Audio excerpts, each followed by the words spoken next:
পরিহাস যে মার্কিন যুক্তরাষ্ট্রকে নিয়ে বাংলাদেশ আওয়ামী লীগ সরকার যখন ক্ষমতায় ছিল প্রতিনিয়ত প্রধানমন্ত্রী থেকে শুরু করে আওয়ামী লীগের নেতাকর্মী গ্রামের একদম কি বলে যে রুট লেভেলের নেতাকর্মীরাও কিন্তু পিটার হাসকে পাতিহাস, তারপর হচ্ছে মার্কিন প্রেসিডেন্টকে নিয়ে বা মার্কিন যুক্তরাষ্ট্রকে নিয়ে বারবার বলছিলেন যে তাদেরকে ধন্না দিয়ে ক্ষমতায় থাকতে চায় না, বিভিন্ন ধরনের বক্তব্য। কিন্তু এখন দেখেন জাস্ট টার্মটা উল্টাইছে। এখন উল্টানোর পরে মার্কিন যুক্তরাষ্ট্রে লবিস্ট নিয়োগ করা হয়েছে। ইভেন মার্কিন পররাষ্ট্র মন্ত্রণালয়ে যখন প্রেস ব্রিফিং থাকে, আগে মুশফিক ফজল আনসারি বিএনপি বা অন্য দলগুলোর পক্ষ থেকে প্রতিনিয়ত আওয়ামী লীগ সরকারের বিভিন্ন দোষ ত্রুটি নিয়ে যেখানে ধরিয়ে দিতেন, আমেরিকার সরকারের রিয়াকশনটা দেখতেন। আজকে ঠিক একই কাজ সম্ভবত সেখানে আওয়ামী লীগ সমমনা কোনো একজন সাংবাদিক করছেন। প্রতিদিনই খুঁটিনাটি বিষয়গুলো তিনি সেইখানে তুলে ধরছেন আর মার্কিন যুক্তরাষ্ট্রের অবস্থানটা সম্পর্কে জানার চেষ্টা করছেন।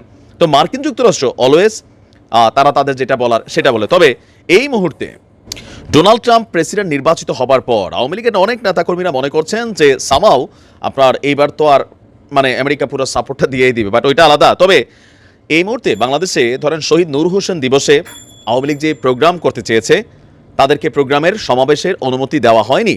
এখন Awami League right now until যেহেতু নিষিদ্ধ দল না, সুতরাং তারা এই প্রোগ্রাম করার অধিকার রাখে।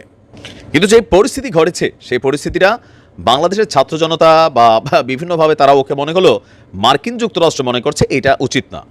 বাংলাদেশে ভিন্ন মতাবলম্বী এবং বিরোধী সহ সকলেরই মত প্রকাশের স্বাধীনতা, শান্তিপূর্ণ সমাবেশের অধিকার সমুন্নত রাখার পাশাপাশি আপনার কি বলে যে সুরক্ষার কথা পুনর্ব্যক্ত করেছেন মার্কিন সরকার।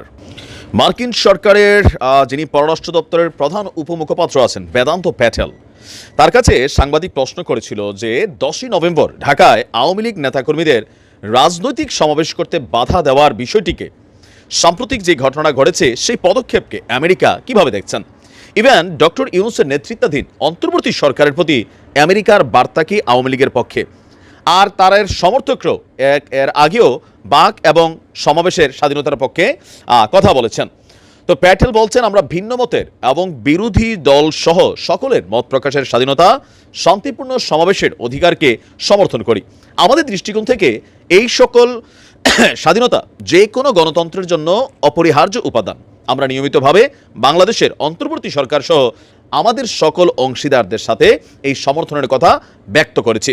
দেশের সত্যিকারের গণতান্ত্রিক ভবিষ্যৎ নিশ্চিতে সকল বাংলাদেশিদের জন্য এই সকল স্বাধীনতাকে সমুন্নত রাখা এবং রক্ষা করা জরুরি। ইভেন বাংলাদেশে যে সাংবাদিক প্রায় 184 জন সাংবাদিকের যে প্রেস ক্রেডেনশিয়াল সরিয়ে নেওয়া হয়েছে সেই সম্পর্কে তার কাছে প্রশ্ন করা হয়েছে। তো সেখানেও মার্কিন যুক্তরাষ্ট্র অ্যাজ ইউজুয়াল তারা এটা পজিটিভলি তারা বলে। এখন আমেরিকা যখন এই যে এক লাইন বলল, এটা এখন আওয়ামী লীগের নেতাকর্মীরা যারা আছে তাদের কাছে খুবই উচ্ছ্বাস এবং বাদ ভাঙার বিষয়। কিন্তু গত 3 মাস আগেও যখন আমেরিকা বিএনপির পক্ষে বা জামাত ইসলামের পক্ষে বিরোধী দল যারাই ছিল তাদের পক্ষে কথা বলতো, তখন আমেরিকা ছিল শত্রু, এখন হয়ে গেছে মিত্র। এখন আবার ধরেন অন্তর্বর্তী সরকারে যারা আছে বা যারা বৈষম্যবিরোধী ছাত্র আন্দোলনের নেতারা আছেন অথবা বিএনপি সহ জামাত সহ যে রাজনৈতিক দলগুলো আছে তারা মনে করতেছে দেখো আমেরিকা কত খারাপ। কমেন্টের মধ্যে তাকাইলে মানে আমরা কি আমেরিকার কথা চলিনি, ট্রাম্পের কথায় চলবো নাকি? দেখেন মার্কিন যুক্তরাষ্ট্রের কাজই হচ্ছে হ্যাঁ সাপুরারে কয় ইয়া করো ঝাড়ো আর সাপরে কয় ছোবল মারো। আজকের দিনে পাশাটা আমেরিকার দিক থেকে আওয়ামী লীগ বা বিপরীত দল, এখন আওয়ামী লীগই বিপরীত বলতে জাতীয় পার্টি, তাদের ইস্যুগুলো মব জাস্টিস যেগুলো হচ্ছে এগুলো নিয়েও কিন্তু সরকারকে আপনার বারবার তারা বার্তা দিচ্ছে। এটা কতটুকু পজিটিভ হবে জানি না, কারণ এইসব বার্তা দিয়া অতীতে আওয়ামী লীগ সরকারকে আসলে আমেরিকা কোনোভাবেই কোনো কিছু করে নাই। এখন যে সরকার আছে তাদেরকেও কোনো কিছু করবে সেই চিন্তাটাও আসলে বোকামি। তবে ট্রাম্প ঘাড়তেরা মানুষ, যদি কখনো মোদি তারে কনভার্ট করতে পারে হয়তো সামহাও কোনো বক্তব্য আসতে পারে। বিএনপি নেতা আমির খসরু কয়েকদিন আগে ভারত ভ্রমণ করে এলেন খুব নিঃশব্দে। ওখানে গিয়ে উনি অমিত শাহের সাথে দেখা করেছেন। কেন অমিত শাহের সাথে দেখা করে উনি কি বললেন অমিত শাহকে?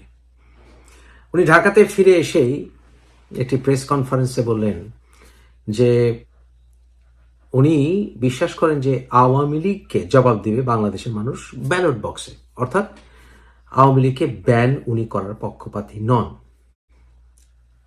বিএনপির দলীয় নেতাদের ভেতরেও যারা আওয়ামী লীগকে নিষেধ করার কথা বলছিলেন, যেমন সালাউদ্দিন এবং জয়নাল ফারুক, ওনারা কিন্তু এখন আর এই কথা বলছেন না যে আওয়ামী লীগকে নিষিদ্ধ করে দিতে হবে।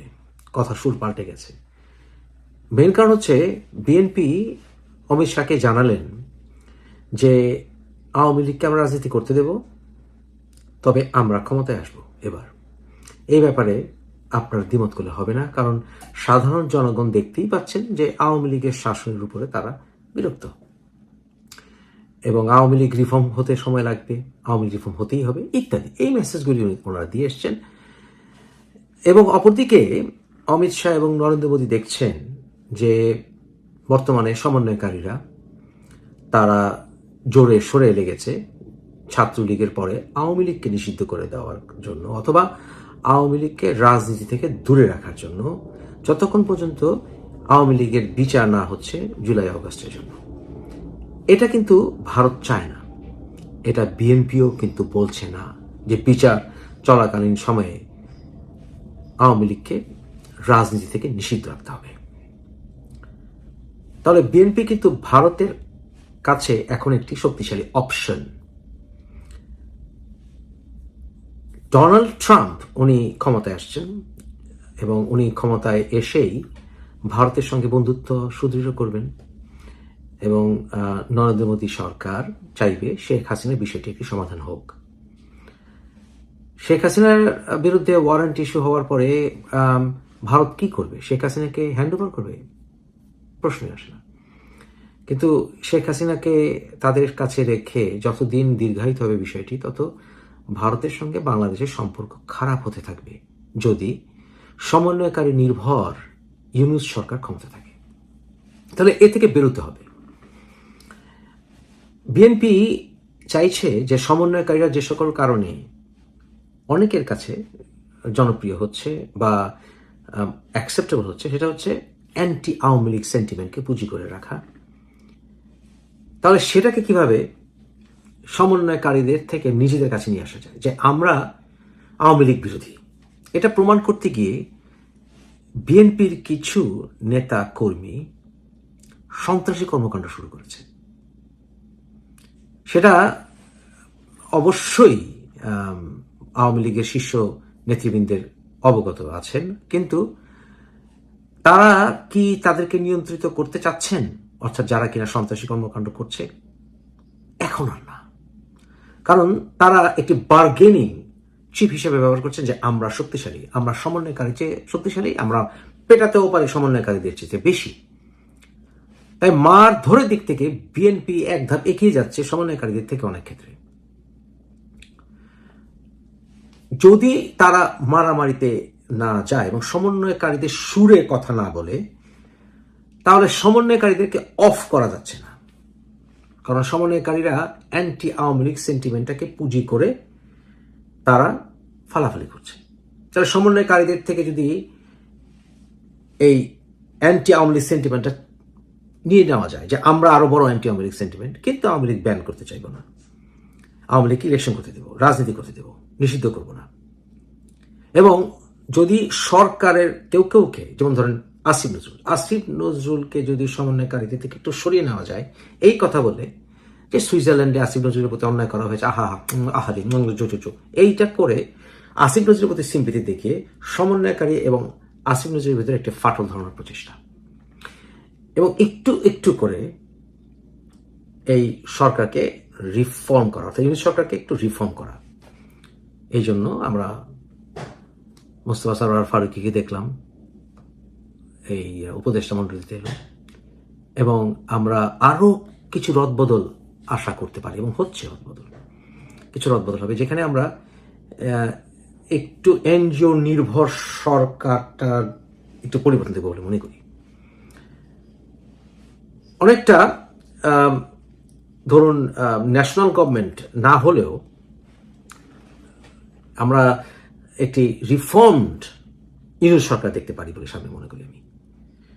সেটা যদি হয় তাহলে ডক্টর ইউনুস নামকস্তে রয়ে যাবে। এখন ডক্টর ইউনুসকে নামকস্তের রেখে ট্রাম্প সরকারকে অ্যাগ্রি করবে, অর্থাৎ ডক্টর ইউনুসকে একটু নিষ্ক্রিয় করে দেওয়া যায় কিনা। আমেরিকান ফরেন পলিসি সাধারণত চেঞ্জ হয় না, কিন্তু ট্রাম্প অ্যাডমিনিস্ট্রেশন বা অন্যান্য অ্যাডমিনিস্ট্রেশন, যখন একটি অ্যাডমিনিস্ট্রেশন চেঞ্জ হয় তখন কিছু সিস্টেম, কিছু আপাত পরিবর্তন দেখা যায়। যেমন আমরা বিভিন্ন ক্ষেত্রে ট্রাম্প বলেছেন ওনার ন্যাশনাল সিকিউরিটির বিভিন্ন পর্যায়ে মানুষকে চেঞ্জ করবেন, এবং ডক্টর ইউনূসকে উনি পরিবর্তিত করতে চাইবে, অর্থাৎ ডক্টর ইউনূসকে হয় নিষ্ক্রিয় করে দেওয়া অথবা ডক্টর ইউনূসকেই বদলে ফেলা। ডক্টর ইউনূসকে বদলে ফেলে সকলের গ্রহণযোগ্য কাউকে সেখানে দেওয়া যায় কিনা, বা ডক্টর ইউনূস নিজের থেকে কোনো একটি কারণ দিকে সরে যায় কিনা, সেটাই সামনে দেখার বিষয়।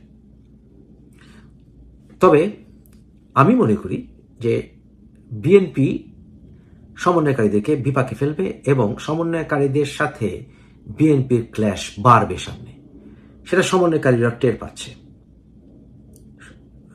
আমরা এই দিনটি বোধহয় সামনে দেখতে পাবো। আপাতভাবে আওয়ামী লীগের সঙ্গে বিদ্বেষ বাড়লেও বিএনপি আওয়ামী লীগকে ব্যান করার কথা বলবে না। সেই ক্ষেত্রে ভারত বলবে ঠিক আছে, এতটুকু মেনে নেওয়া যায়, আওয়ামী লীগকে ইলেকশন করতে দিবে, আওয়ামী লীগকে পার্লামেন্টে নিয়ে আসবে এবং সমন্বয়কারীরা তাদের বিরোধী হোক, এটা বিএনপি চাইবে না।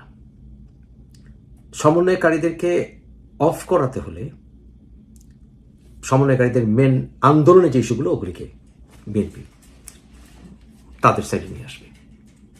এই কারণে আপনারা দেখলেন যে এই যে নূর হোসেন দিবস হলো, সেখানে একজন বিএনপি নেত্রী লাঠি নিয়ে মিছিল করছেন এবং সন্ত্রাসী স্লোগান দিচ্ছেন।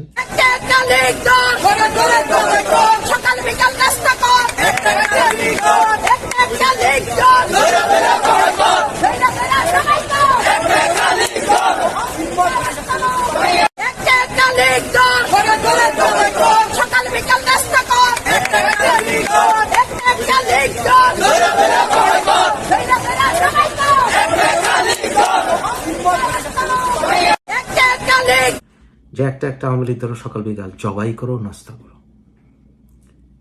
এটা কি সন্ত্রাসী কর্মকাণ্ড নয়? এবং তারপর পরই আমরা দেখলাম ছাত্র লীগের একজনকে হত্যা করা হয়েছে। তাহলে এটা কি সন্ত্রাসী কর্মকাণ্ড নয়? যে এইরকম স্লোগানের পরে বাংলাদেশে জায়গায় জায়গায় ছাত্রলীগের কর্মীদেরকে, আওয়ামী লীগের কর্মীদের উপরে আক্রমণ আরো বেড়ে গেছে। আওয়ামী লীগ অন্যায় করেছে অনেক, কিন্তু বিএনপি কি সন্ত্রাস করে তার উত্তর দেওয়ার পরিকল্পনা করছে? তাই যদি না হয়, তাহলে আমরা যদি এই নারীটিকে, যার নিয়ে আমি দুদিন আগে ভিডিও করছি, এই নারীকে যদি বহিষ্কার করা না দেখি বিএনপি থেকে, তাহলে এতক্ষণ আপনাদেরকে যা বললাম এটা সত্য বলে আমরা ধরে নিতে পারি।